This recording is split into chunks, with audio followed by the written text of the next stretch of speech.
What's up, you guys? It's Matt here.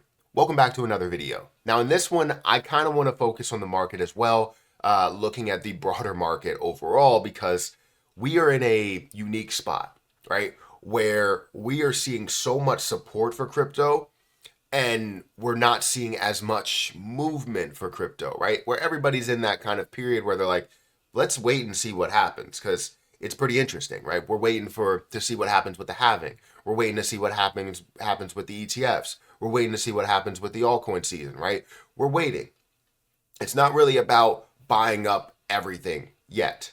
Eventually, it will be to the point where FOMO will kick in for a lot of the people that are more traditionalists, right? That are into maybe Bitcoin, Ethereum, some of the top 10. Then you start seeing things that are moving outside, right? Outside of the top 100, outside of the top 200, and then the FOMO truly kicks in. So I want to talk about things like the Hong Kong ETFs. I want to talk about our ETFs. I want to talk about the crypto market overall. So guys, if you could, make sure you hit that like button, hit the subscribe button, and hit the notification bell for more of these videos. Also, make sure you check out some of the links down below. It does help out the channel. And if you guys want to follow me on Twitter, follow me on Patreon, those links are in the description. Now, don't forget about my link for Margex.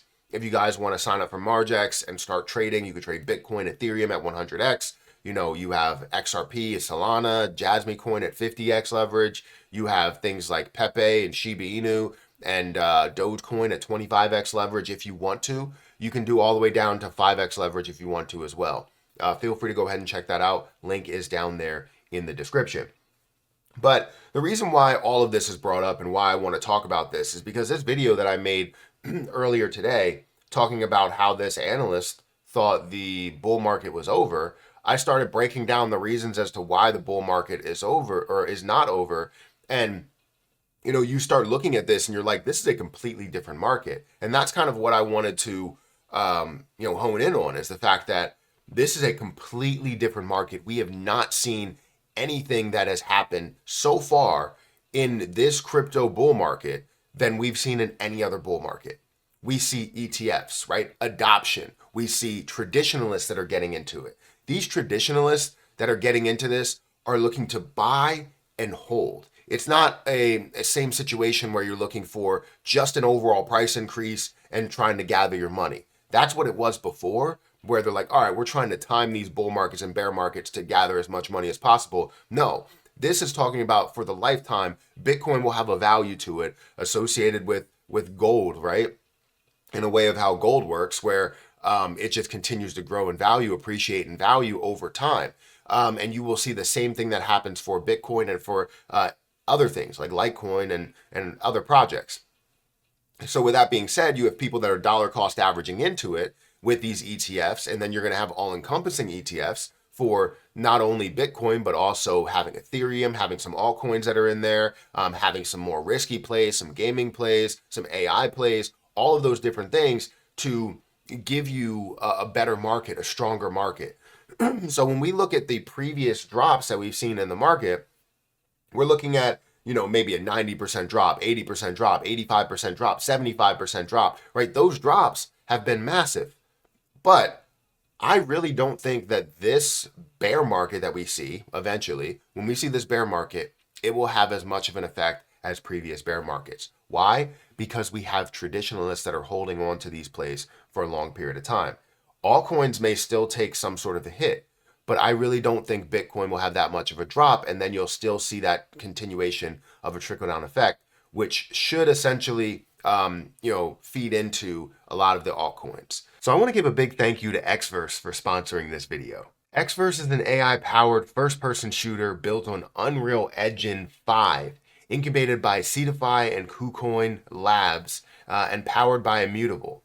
They're redefining the first-person shooter landscape and already drawing so much attention with over 100,000 signups for its groundbreaking 80K prize tournament. The interesting thing about Exverse is that they're actually moving away from the pay-to-win narrative that every single game seems to function on, and moving more into be rewarded for skill narrative. You can get access to the alpha today, so you can use my referral link down below. Now, just a little bit more on what is Exverse. Exverse is a free-to-play FPS shooter where players will take part in player versus player, raids, and more. Exverse was designed from the ground up by a team with major experience in the gaming industry, with a heavy focus on competitive mechanics. There are 3 planets of Exverse, right? Each planet corresponds to different styles of play. Now, you do have the battle planet, which splits into 4 geozones, where humongous battle royals pit every Exverse competitor against the very best. You also have the quest planet. Seasonal events, raids, and more take place on the quest planet. And then you have the social planet.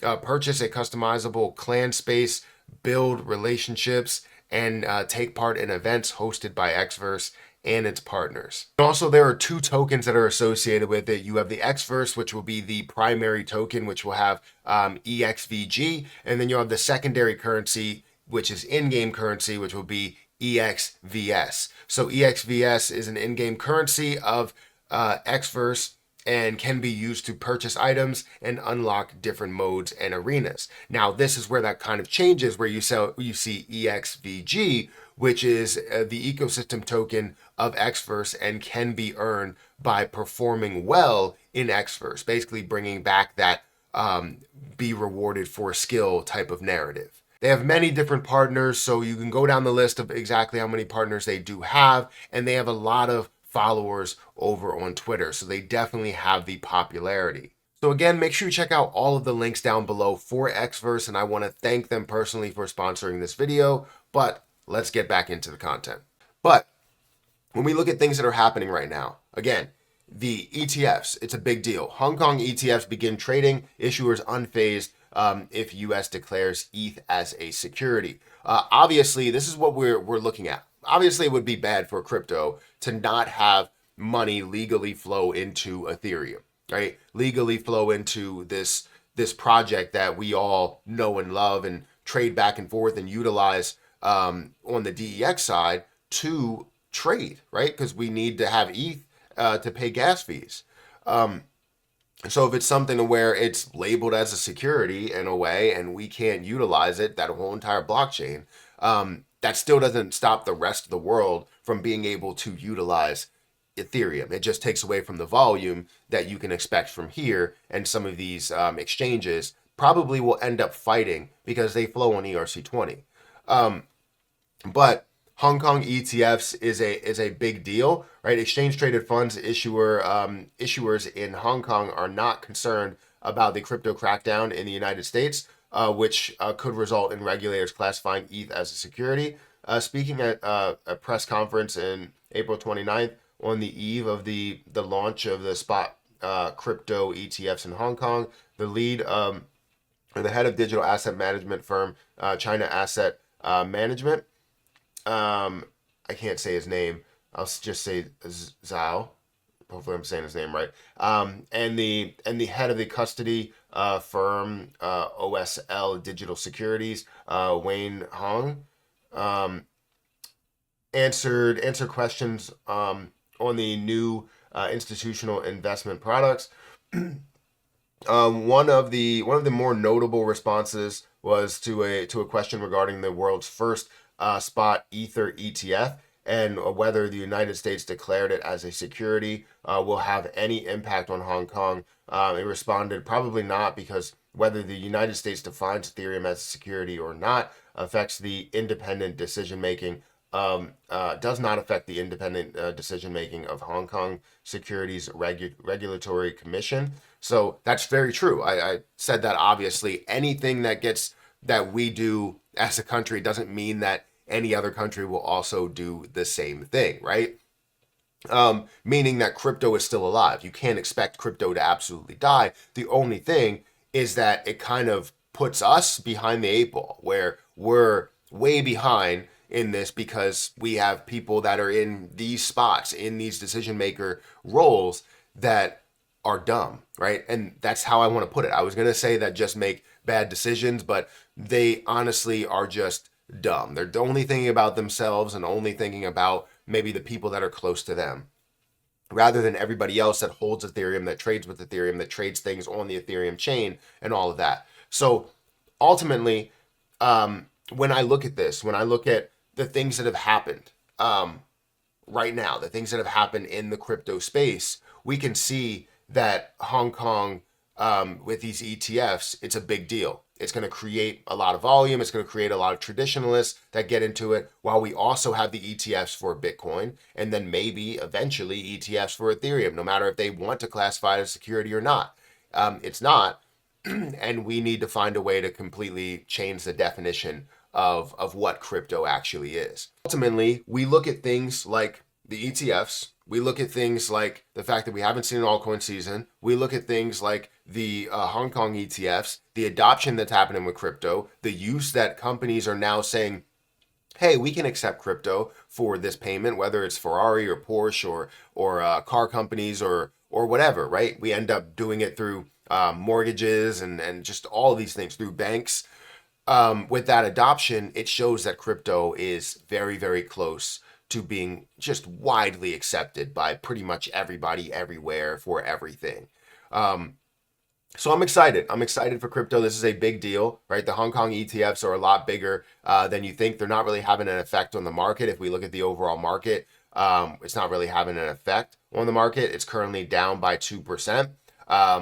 So with that being said, we expect to see some movement as we see more trading that's going on with Bitcoin and Ethereum.